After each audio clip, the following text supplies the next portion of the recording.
सुप्रभात। आज की इस कक्षा में फिर आप सभी का स्वागत है बच्चों का। बच्चों, इससे पिछले वाले दिन मैंने काव्य के विभिन्न कालों के प्रमुख कवियों के नाम बताए थे। उसी क्रम में आगे बढ़ते हुए हम जो आधुनिक काल था उसके जो कई काल निश्चित किए गए हैं उनके कवियों और उनकी रचनाओं का अध्ययन करेंगे। पहला उसमें आता है, आधुनिक काल में पहला आता है भारतेंदु युग। भारतेंदु युग के प्रमुख तीन लेखकों के ऐसे नाम याद कर लेंगे, उनकी एक रचना भारतेंदु हरिश्चंद्र, उनका प्रेम सरोवर जो है वो काव्य ग्रंथ है। फिर बद्री नारायण चौधरी प्रेम घन, जीर्ण जनपद उनकी रचना है। जगन्नाथ दास रत्नाकर गंगा अवतरण है। फिर आता है द्विवेदी युग। द्विवेदी युग में मैथिली शरण गुप्त हैं, भारत भारती जिनकी काव्य रचना है। अयोध्या सिंह उपाध्याय हैं, प्रिय प्रवास जिनकी काव्य रचना है। श्रीधर पाठक हैं, भारत गीत जिनकी रचना है। फिर उसके बाद तुम्हारा आता है छायावाद युग, जिसमें जयशंकर प्रसाद का कामायनी है, सुमित्रानंदन पंत का वीणा है, महादेवी वर्मा का यामा है और सूर्यकांत त्रिपाठी निराला के सरोज स्मृति है। ये चारों कवि छायावाद के सर प्रमुख कवि माने जाते हैं, व्रतही के नाम से जाने जाते हैं। इसके बाद हमारा आता है प्रगतिवाद। प्रगतिवाद में रामधारी सिंह दिनकर आते हैं जिनका उर्वशी है। माखनलाल चतुर्वेदी आते हैं, मानव जिनका काव्य ग्रंथ है, और नागार्जुन है युगधारा। उसके बाद आता है प्रयोगवाद। प्रयोगवाद सच्चिदानंद हीरानंद वात्स्यायन अज्ञे पहले हैं, इनकी कविता संग्रह जो है वो बाबरा हेरी। गजानन माधव मुक्तिबोध, इनकी रचना है चांद का मुंह टेढ़ा। धर्मवीर भारती, इनका है कनुप्रिया। फिर उसके बाद नई कविता है रामविलास शर्मा जिसके कवि हैं सारदिया, इनकी रचना है शमशेर बहादुर इतने पास अपने, और उसके बाद श्रीकांत वर्मा मगध।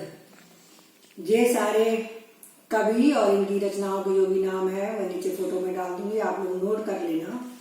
और इसके बाद एक आगे हम निबंध पढ़ लेते हैं। फिर आगे से जो रस छंद अलंकार वगैरह हैं आगे भी पढ़ाएंगे। निबंध में पहला ये है पर्यावरण प्रदूषण, जो आज की ज्वलंत समस्या भी है।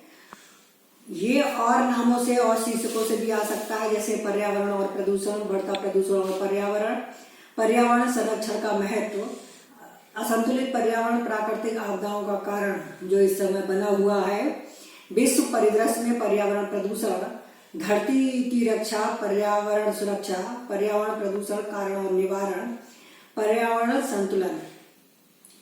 इसके बाद इसके सारे हेडिंग जो है वो प्रमुख विचार बिंदु एक जगह दे देते हैं या रूपरेखा लिख के दे देते हैं। अगर चाहो तो निबंध से पहले उसको लिख सकते हो। पहला है प्रस्तावना, दूसरा है प्रदूषण का अर्थ, तीसरा है प्रदूषण के प्रकार, और उसी में आता है वायु प्रदूषण, जल प्रदूषण, ध्वनि प्रदूषण, रेडियोधर्मी प्रदूषण, रासायनिक प्रदूषण। फिर आगे चौथा हेडिंग आता है प्रदूषण की समस्या तथा उससे हानि। फिर है 5वां नंबर समस्या का समाधान, और उसके बाद है उपचार।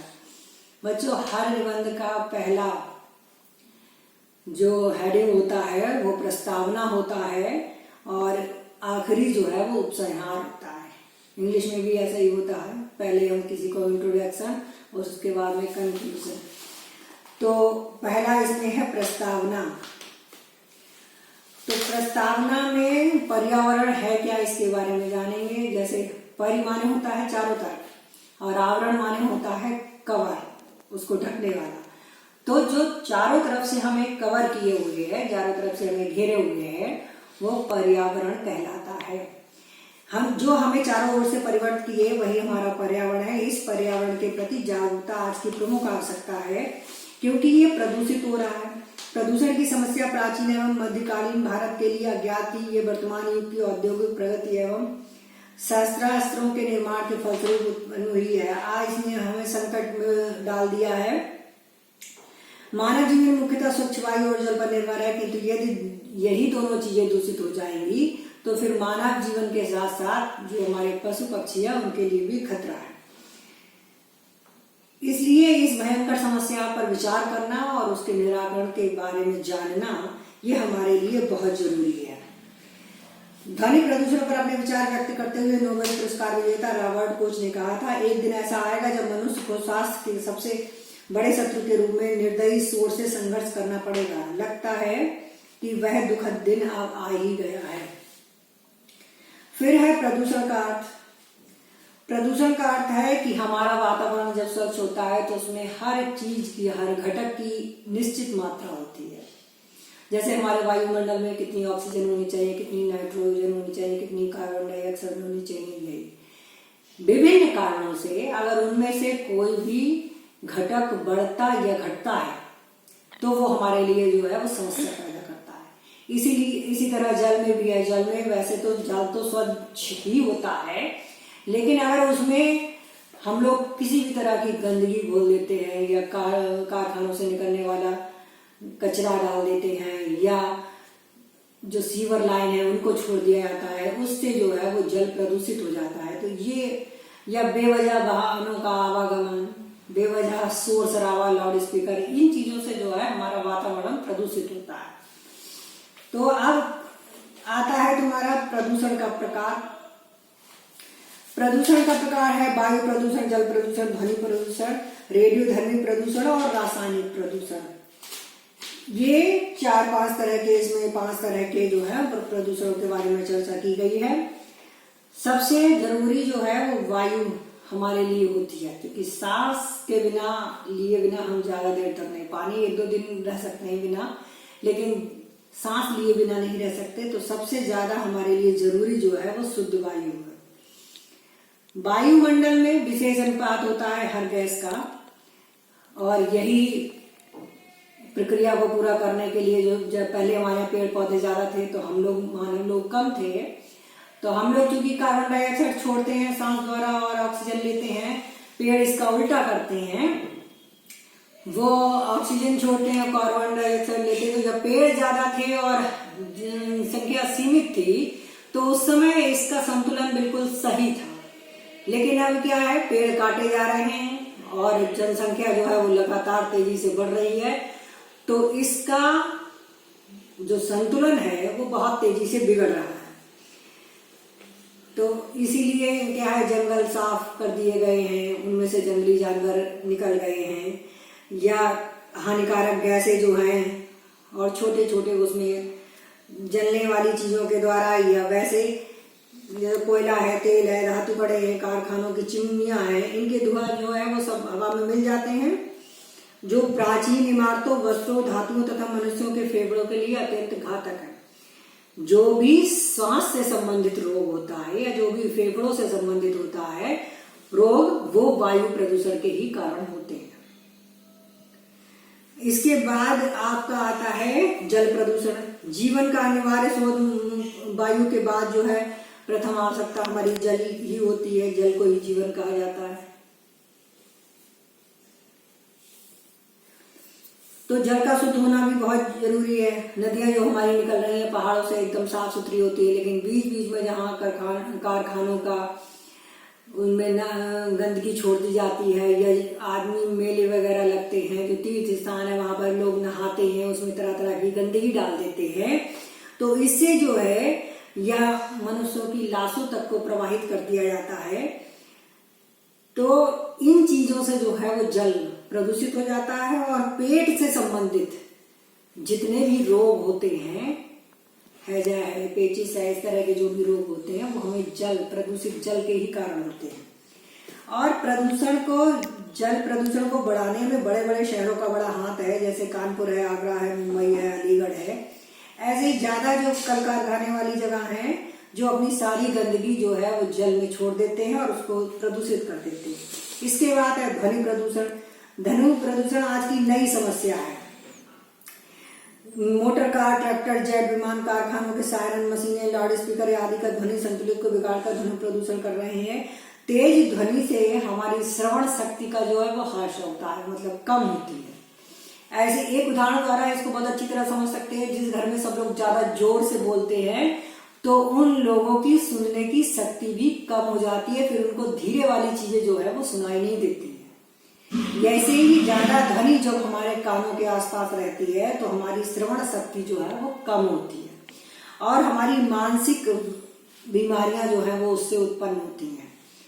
फिर है रेडियोधर्मी प्रदूषण। आज के युग में वैज्ञानिक परीक्षणों का जोर है। परमाणु परीक्षण निरंतर किए जा रहे हैं। इससे विस्फोट से रेडियोधर्मी पदार्थ वायुमंडल में फैल जाते हैं और अनेक प्रकार से जीवन को क्षति पहुंचाते हैं। दूसरे विश्व युद्ध में हिरोशिमा और नागासाकी जो जापान के प्रमुख नगर हैं उन पर परमाणु बम गिराए गए थे। उनमें लाखों लोग अपंग हो गए थे, मर गए थे और उसके बाद भी जो नई जेनरेशन, नई जो वहां पर पीढ़ी आ रही है वो भी उससे कहीं ना कहीं उससे ग्रसित है। फिर है रासायनिक प्रदूषण। कारखानों के बहते अपशिष्ट द्रव्यों के अतिरिक्त उपज में वृद्धि के लिए कीटनाशक दवाइयों और खादों आदि का जो बहुत ज्यादा प्रयोग किया जाता है, ये खेत में मिट्टी को तो नुकसान पहुंचाते हैं, उसके साथ साथ बारिश के समय बह करके नदियों के पानी को भी गंदा कर देते हैं। फिर है प्रदूषण की समस्या और उससे हानियां। निरंतर बढ़ती ही मानव जनसंख्या, रेगिस्तान का बढ़ता जाना, भूमि का कटाव, ओजोन की परत का सिकुड़ना, धरती के तापमान में वृद्धि, वनों का विनाश और औद्योगिकरण ने विश्व की प्रमुख समस्या प्रदूषण पैदा कर दी है। कारखानों के धुएं से विषैले कचरे को बहाव से तथा जहरीली गैसों के रिसाव से आज मानव जीवन समस्याग्रस्त हो गया है। आज तकनीकी ज्ञान के बल पर मानव विकास की होड़ में एक दूसरे से आगे निकल रहा है। इस होड़ में वह तकनीकी ज्ञान का ऐसा गलत उपयोग कर रहा है जो संपूर्ण मानव जाति के विनाश का कारण बन गया है। युद्ध में आधुनिक तकनीकों पर आधारित मिसाइलों, क्षेपणास्त्रों का धन की अपार क्षति तो की ही साथ में पर्यावरण पर भी घातक प्रभाव डाला है जो संपूर्ण मानव जाति के लिए विनाश का कारण बन सकता है। युद्ध में आधुनिक तकनीकों पर आधारित मिसाइलों हो गया है जिसके परिणाम स्वरूप स्वास्थ्य में गिरावट, उत्पादन में कमी और विकास प्रक्रिया में बाधा आई है। वायु प्रदूषण का गंभीर प्रतिकूल प्रभाव मनुष्य और अन्य प्राणियों पर स्वास्थ्य पर पड़ता है। इसके इन जो प्रदूषणों से होने वाले रोग मैंने पहले ही बता दिए थे। अब उसके बाद है इसका समाधान। महान शिक्षाविदों और नीति निर्माताओं ने इस समस्या को गंभीरता से लिया है। आज ये केवल किसी देश की समस्या नहीं, पूरे विश्व की समस्या है, क्योंकि मानव को चाहिए वे वृक्षों, वनों की कुलाड़ियों को निशाना बनाने की बजाय उन्हें फलते फूलते देखें और सुंदर पशु पक्षियों को अपने भोजन बनने की बजाय उनकी सुरक्षा करे। साथ ही भविष्य के प्रति आशंकित और आतंकित होने से बचने के लिए देश को असीमित बढ़ती जनसंख्या को सीमित करना होगा। उसके आवास के लिए वनों की कटाई नहीं होनी चाहिए। जो औद्योगिक कचरे और विषैले धुएं हैं उनके निकलने की समुचित व्यवस्था होनी चाहिए और उनका थोड़ा प्यूरिफाई करके, उनको थोड़ा साफ सुथरा करके जो है वो नदी आदि में छोड़ना चाहिए।